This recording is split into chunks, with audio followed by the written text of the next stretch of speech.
To get by ship from England to Jamestown in 1607, you have to traverse more than 3,000 miles of the worst ocean in the world, the North Atlantic, in a really small wooden vessel, terribly cramped, terribly crowded, eating salt or spoiled food, drinking water with creatures in it.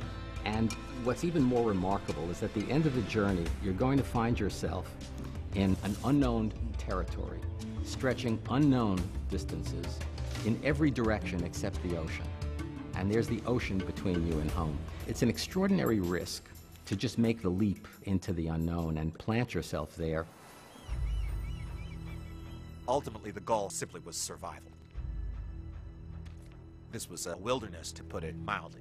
The living conditions couldn't possibly have been worse. And there were Native Americans living here who appeared to be the enemy, and everybody was trying to kill each other. That colony barely, but barely survived.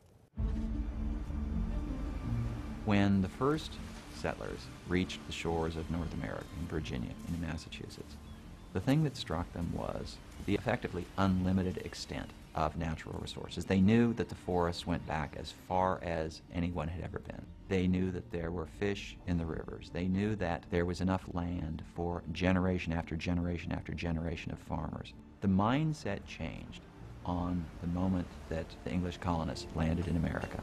Until then, natural resources were a restraint. Now, natural resources were a liberation.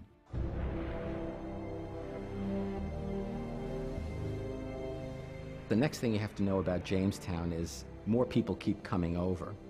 And the ones who come over later know something that the first ones didn't know, and that is that almost half of them are likely to die from local diseases to which they are not acclimated, and from other things, their own bad food, their own bad sanitation, and ultimately hostility from the Indians, whom they've antagonized by their presence. And yet people do keep coming.